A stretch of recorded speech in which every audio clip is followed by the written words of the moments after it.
여러분, 하나님의 나라 하면 뭐가 제일 먼저 생각나세요? 아마 천국? 아니면 죽어서 가는 어떤 아름다운 곳? 이런 이미지를 떠올리는 분들이 많을 텐데요. 오늘 이 자료 분석에서는 그 고정관념을 완전히 180도 바꿔보려고 합니다. 이게 그냥 막연한 개념이 아니라 바로 지금 우리 삶의 중심을 관통하는 아주 역동적인 실체라는 걸 한번 같이 파헤쳐보시죠. 자, 그럼 어디서부터 시작해 볼까요? 이 거대하고 영적인 개념을 이해하려면요, 아주 기본적이고 우리한테 친숙한 것에서부터 출발하는 게 좋아요. 바로 나라라는 개념이죠. 이게 말이죠, 이 모든 비밀의 문을 여는 열쇠가 될 겁니다. 한번 생각해보세요. 아주 작은 도시 국가든 거대한 제국이든 어떤 나라가 나라로서 존재하려면 반드시 이 세 가지가 필요해요. 바로 그곳에 사는 국민, 그들이 발딛고 서 있는 영토, 그리고 그 사회를 유지하는 질서, 즉 주권이죠. 이 셋은 나라를 떠받치는 완벽한 삼각대 같은 거예요. 하나라도 빠지면 그냥 와르르 무너지는 거죠. 바로 이 공식입니다. 나라는 국민 곱하기 주권 곱하기 영토.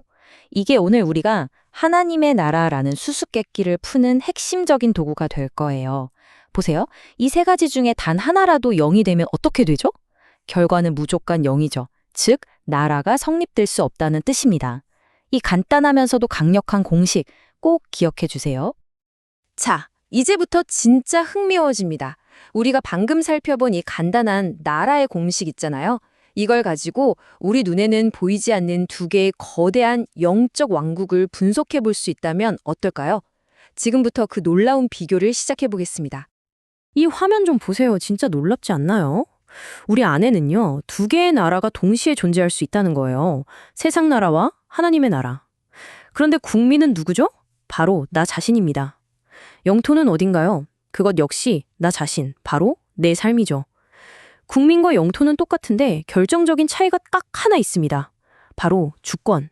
어떤 법이 다스리느냐는 거죠. 한 나라는 죄와 사망의 법이 다스리고 다른 나라는 생명의 성령의 법이 다스립니다. 결국 하나님의 나라가 임한다는 건 내 삶의 주권이 바뀌는 그야말로 혁명적인 사건이라는 뜻입니다.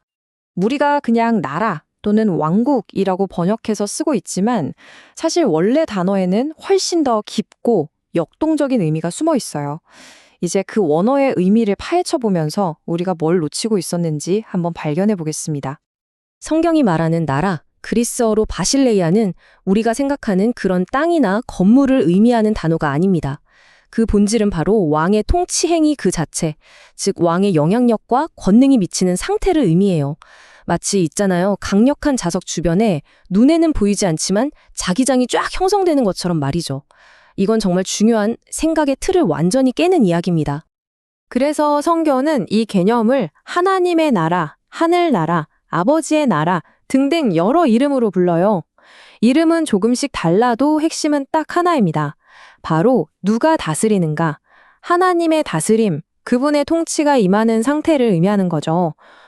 왕이 누구냐에 따라 나라 이름이 달라지는 거랑 똑같다고 보시면 돼요.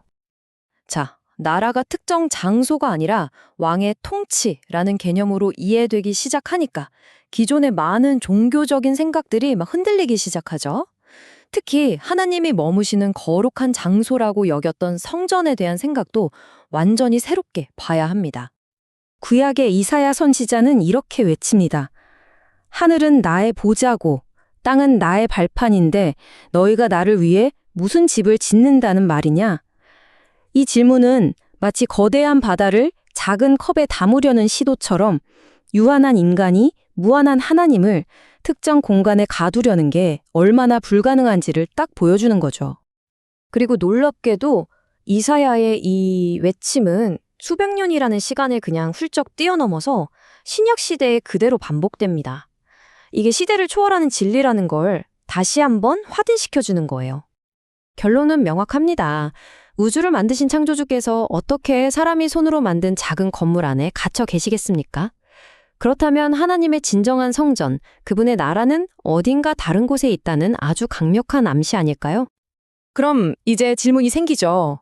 하나님의 나라, 하나님의 성전이 우리가 찾아갈 수 있는 외부의 어떤 장소가 아니라면 도대체 어디 있다는 말일까요? 그 해답은 우리를 아주 놀라운 곳, 바로 우리 자신의 내면으로 인도합니다. 성경이 궁극적으로 가리키는 방향은 바로 이거예요. 눈에 보이지 않는 하늘의 세계와 우리가 발 딛고 사는 이 땅의 세계가 하나로 만나는 놀라운 사건, 바로 천지합일입니다. 이건 새로운 건물을 짓는 이야기가 아니에요.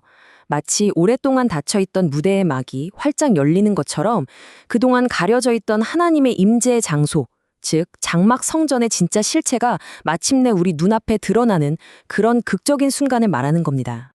그렇다면 그 하늘과 땅이 만나는 성전은 어디일까요? 성경이 내리는 충격적인 결론은 바로 나 자신이라는 겁니다. 내 안에서 하나님의 통치가 이루어질 때, 즉 내 삶의 주권이 바뀔 때 비로소 나는 진정한 나 자신을 발견하게 돼요. 그리고 동시에 내 안에 거하시는 하나님을 삶으로 증명하게 되는 살아있는 증명의 장막이 되는 것이죠. 그래서 오늘 우리가 던져야 할 최종 질문은 이것입니다. 하나님의 나라는 어디에 있는가가 아니라 지금 내 삶의 왕자에는 누가 앉아 있는가입니다. 하나님의 나라는 미래에 갈 어떤 장소가 아니라 바로 지금 여기서 당신의 주권을 누구에게 내어드리느냐에 따라 결정되는 현재의 실체이기 때문입니다. 당신의 나라에는 지금 누가 왕입니까?